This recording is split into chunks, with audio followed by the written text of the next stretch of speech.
আমাদের পুরো বাড়ি এখন সাদা হাঁসের বাগান হয়ে গেছে। দেখেন, ওই দেখেন, ওই যে দেখেন, ওই যে দেখেন, ওই যে দুই গ্রুপের মধ্যে লাগতেছে, ওই যে দুই গ্রুপের মধ্যে। আজকে আমরা নতুন 4টা সাদা চীনা হাঁস এনেছি।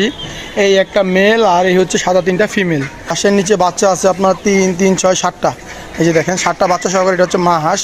আমাদের চীনা হাঁসের বাচ্চাগুলো মাশাআল্লাহ বড় হয়ে গেছে। দেখেন, 1 মাসের মধ্যে ওদের শরীর কত নাদুস নুদুস, গুলু গুলু গুলু গুলু শরীর ওদের। আসসালামু আলাইকুম, জাহিদ অ্যাগ্রো বিডি ইউটিউব চ্যানেলের পক্ষ থেকে আপনাদের স্বাগতম। আমি জাহিদুল ইসলাম। আপনারা সবাই কেমন আছেন? আশা করি আপনারা সবাই ভালো আছেন। তো আজকে আমরা নতুন 4টা সাদা চীনা হাঁস এনেছি। এই একটা মেল আর এই হচ্ছে সাদা 3টা ফিমেল, আর 4টা বেইজিং হাঁসের বাচ্চা এনেছি। তো হাঁস দেখতে পাচ্ছেন, এগুলো হচ্ছে বেইজিং হাঁসের বাচ্চা। তো এই হাঁসগুলো ছিল আমাদের এক বড় ভাই ডিউ ভাই কিছু সমস্যার কারণে এখন হাঁসগুলো পালতে পারতেছে না। তো ডিউ ভাই হাঁসগুলোকে আমার এখানে পাঠিয়ে দিয়েছে। তো আমরা এই মাত্র এই হাঁসগুলোকে রিসিভ করলাম। আর ডিউ ভাই আমাদের আরেকটা হাঁস দিয়েছে বাচ্চা সহকারে। এই হাঁসের নিচে বাচ্চা আছে আপনার 3, 3, 6, 7টা।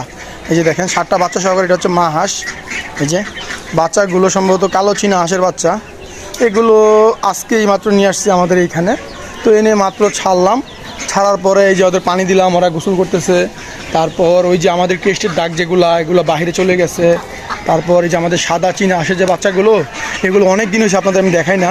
তো আমাদের চীনা হাঁসের বাচ্চাগুলো মাশাআল্লাহ বড় হয়ে গেছে। দেখেন এখন কয়টা মেল কয়টা ফিমেল হয়েছে সেটা এখন আমরা বলতে পারতেছি না। আর আমি একটা জিনিস নিয়ে সবচেয়ে ভয়ে আছি, সেটা হচ্ছে যে আমাদের যে ক্রেস্টের দাগটা, এটা কি ভিতরে আসলে বাচ্চাগুলোকে মারবে কি না, বা চীনা হাঁসের সাথে মারামারি করবে কি না, এটা নিয়ে খুব ভয়ে আছি। চীনা হাঁসগুলো আবার এখানে গোসল করার জন্য চলে আসছে। এই যে ওরা এখন নেমে এখানে গোসল করবে। আর ওই ক্রেস্টের দাগগুলো ওগুলো বাইরে চলে গেছে। কত সুন্দর করে গোসল করতেছে হাঁসগুলো। আর এই যে বেইজিং হাঁসের বাচ্চাগুলো, এগুলোর বয়স সম্ভবত আজকে মনে হয় 25 দিন বা 1 মাস। দেখেন 1 মাসের মধ্যে ওদের শরীর কত নাদুস নুদুস, গুলু গুলু গুলু গুলু শরীর ওদের। ওই যে দেখেন, ওই যে দেখেন, ওই যে ওদের সাথে বলতেছে যে তোরা কই থেকে আসছ। ওই যে দেখেন, ওই দেখেন, ওই যে ওই দিক দিয়ে ওই ঝুটিয়ালা হাঁসটা ঢোকার জন্য খুব চেষ্টা করতেছে। তো ওরা এই যে পানি পেয়ে মহা খুশি ওদের। তো ওদের এখন খাবার দিতে হবে। আর এই যে আরেকটা হাঁস এনেছি, এই হাঁসটা এনেছি আমার ভাগিনা, মানে এর খুব শখ যে আঁশ খাবে। হাঁস বলতে পারে না, বলে আঁশ খাবে। তো এর জন্য এই হাঁসটা নিয়ে আসছি, এটা খাওয়ার জন্য। আর এই যে হাঁসগুলো, এগুলো সব আনছি পোষার জন্য।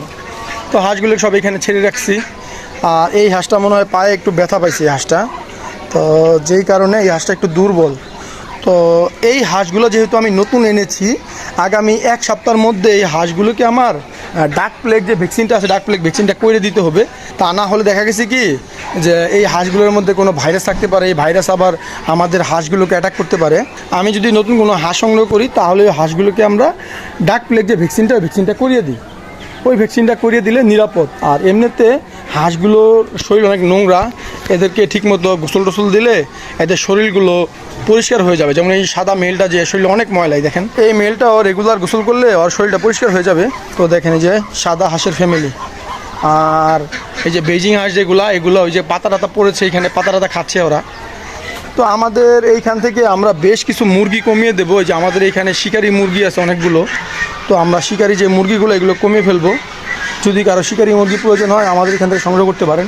এই দেখেন এইখানে কোন মুরগি জানি ডিম পারছে, নিচে এই যে নিচে ডিম পারছে, দেখছেন? এই যে আমাদের আমি এখন রাজা হাঁসগুলো দেখা নিয়ে আসি। এই যে এইখানে রাজা হাঁসগুলো আন্দোলন করতেছে। ওই যে ওই পাশে এক গ্রুপ, এই পাশে এক গ্রুপ। তো 2 গ্রুপের মধ্যে আন্দোলন লেগেছে। যাও যাও যাও ঘরে যাও, বাসায় যাও। তো আমাদের রাজা হাঁস বর্তমানে 7টাই আছে। আর এই যে সাদা রাজা হাঁসের বাচ্চাটা ডানা একটু প্রবলেম হয়েছে। এই রাজা হাঁসের বাচ্চা ডানাটার মধ্যে একটা ক্ষত হয়েছে। তো ক্ষত থেকে আজকে দেখলাম পোকা বেরিয়েছে। যে জায়গা থেকে পোকা বেরিয়েছে সেই জায়গাটা ওয়াশ করে ওষুধ লাগিয়ে দিয়েছি। তো আলহামদুলিল্লাহ এখন হাঁসগুলো সব ঠিক আছে। তো যে হাঁসগুলো সব ভিতরে চলে গেল। তো এইগুলো যে এখন বাইরে ভিতরে এইখানে কীভাবে যে গেল, এখন বেরোবে কীভাবে, এটা চিন্তা করতেছি হাঁসগুলো।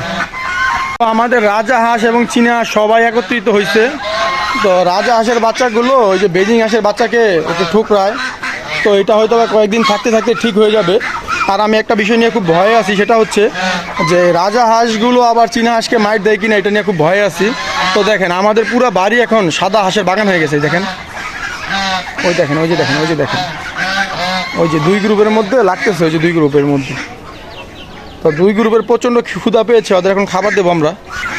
আয় আয় আয় আয় আয় আয় আয় আয় আয় আসো আসো আসো আসো আসো আসো আসো আসো আসো আসো আসো আসো আসো আসো আসো আসো তো এই যে হাঁসগুলো এখন আমরা ধান দিচ্ছি খাবার খাওয়ার জন্য।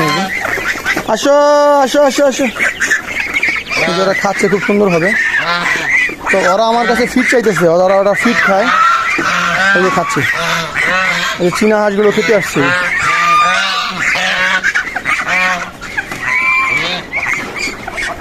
এগুলো সব আটকিয়ে রাখছি, তার কারণ হচ্ছে যে এখানে চলে যায়, এখানে চলে গেলে ডিস্টার্ব করে। আসো আসো আসো আসো আসো আসো আসো আসো আসো আসো আসো আসো আসো। তো যারা কত সুন্দর করে খাবার খাচ্ছে দেখুন। তো এই হচ্ছে আমাদের প্রজেক্টের আপডেট। সবাই দোয়া করবেন যাতে আমাদের সবগুলো হাঁস এবং মুরগি সহি সালামতে থাকে। তো আজকের ভিডিও আমি এখানে শেষ করতেছি। আপনারা সবাই ভালো থাকবেন। আসসালামু আলাইকুম।